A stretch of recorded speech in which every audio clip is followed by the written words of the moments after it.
Where does the EU start and where does it end?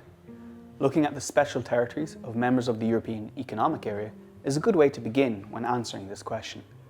Places like the French Réunion, New Caledonia, Aruba and Curaçao are some of the dependent territories that have a special relationship with one of the members of the EU, France and the Netherlands in this case. These territories are often financially dependent on their parent country, exporting raw materials in exchange for economic support, while also serving as strategic military bases for their sovereign nation.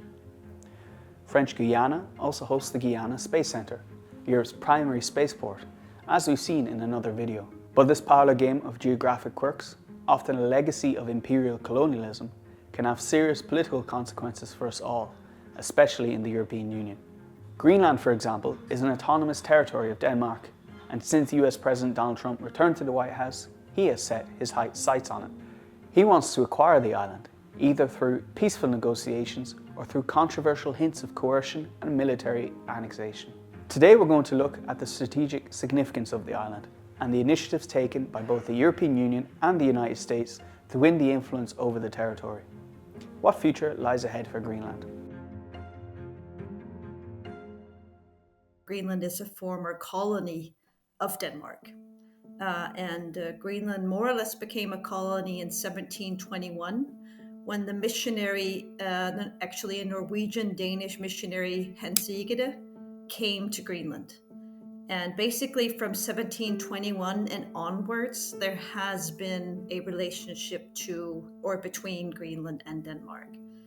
So let's say the colonial relationship lasted between 1721 and basically until Second World War. And Greenland didn't get autonomy until 1979, when Greenland got its so-called Home Rule Act.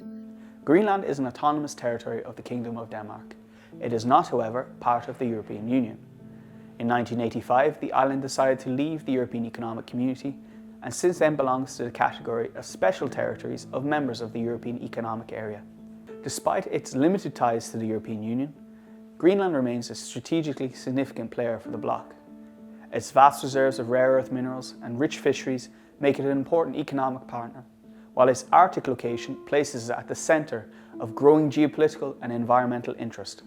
So for many years, the EU has actually had an Arctic policy.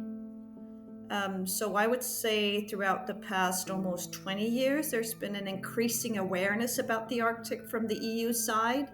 But like with so many other things, it goes relatively slowly with regards to actually implementing policies. But last year, the EU Commission opened an office in Nuuk, which is also stating the EU's interest in the Arctic in general, but specifically in Greenland. Fisheries obviously has been extremely important throughout time, but looking into now and the future, the access to critical raw materials and also I would say minerals in general becomes even more important. So specifically with the Critical Raw Materials Act of the EU, and the need for providing more secure value chains to the EU and within the EU, the access to minerals in Greenland is very, very important. However, as we mentioned, Greenland is important not just for Denmark and Europe. Greenland holds significant security value for the US due to its Arctic location. It hosts a US military base, the Pitufik Space Base, and temperature increases related to climate change are opening new maritime shipping routes. While Washington seeks to counter China and Russia's expanding influence in the Arctic, it is also interested in the island's vast reserves of minerals and fisheries. As we said, US President Donald Trump has suggested a possible American takeover of the island, including the chance of aggressive measures, such as the use of force. And members of the US administration often visit the island, and what the Greenland Prime Minister called a demonstration of power.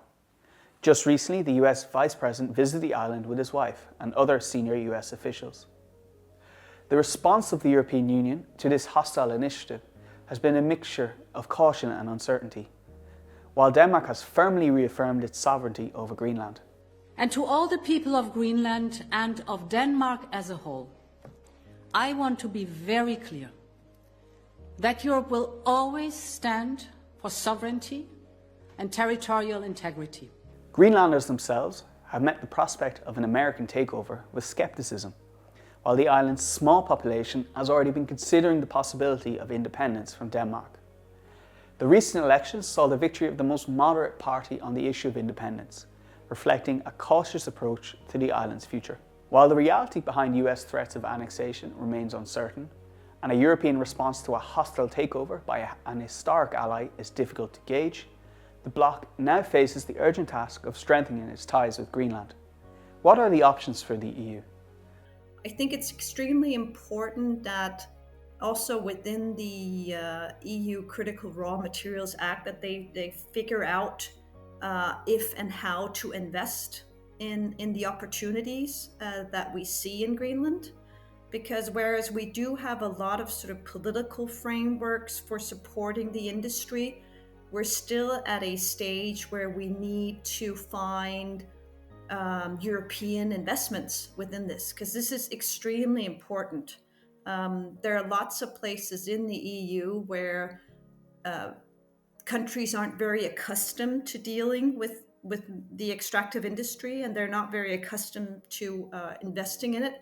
But I think if Europe and Denmark really wants a foothold in Greenland, they need to start maturing the investment into Greenland. Follow the European Newsroom for more.